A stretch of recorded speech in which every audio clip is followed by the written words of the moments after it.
Hello दोस्तों, स्वागत है आपका आपके अपनी चैनल इट्स मोटिवेशन। इसमें आपको अपने जीवन की हर समस्या का समाधान मिलेगा। कठिन परिस्थितियों में हौसला बढ़ाने वाली बातें मिलेगी। तो चलिए वीडियो को स्टार्ट करते हैं। उससे पहले वीडियो अगर पसंद आए तो लाइक कर देना और चैनल को सब्सक्राइब भी कर देना। जो लोग सफलता पाना चाहते हैं उन्हें अंतिम पल तक हिम्मत नहीं हारना चाहिए।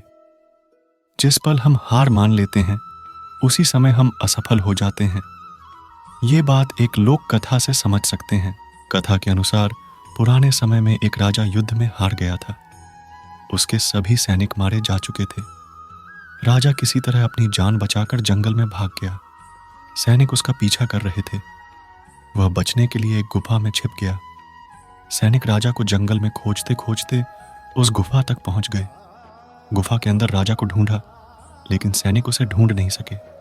बाहर आकर सैनिकों ने बड़े बड़े पत्थरों से गुफा बंद कर दी। गुफा बहुत गहरी थी। अंदर की ओर राजा छिपा हुआ था। वह काफी थक चुका था। भूख प्यास की वजह से बेहाल हो रहा था। उसके शरीर में ताकत भी नहीं बची थी। शत्रु सैनिक गुफा बंद करके वहां से चले गए तो राजा अंदर बैठा बैठा सोच रहा था कि अब तो उसका जीवन खत्म हो गया। वह गुफा से कभी बाहर नहीं निकल पाएगा।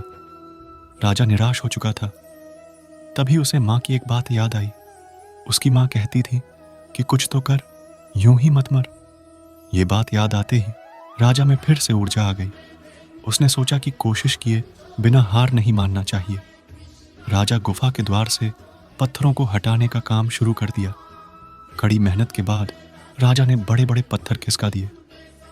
किसी तरह राजा ने बाहर निकलने की थोड़ी सी जगह बना ली थी। राजा गुफा से बाहर निकला और अपने मित्र राजा के पास पहुंच गया। मित्र राजाओं की मदद से उसने शत्रुओं को पराजित कर दिया और अपना राज्य वापस प्राप्त कर लिया।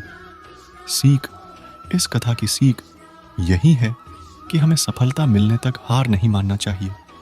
जिस पल हम हार मान लेते हैं उसी समय असफल हो जाते हैं।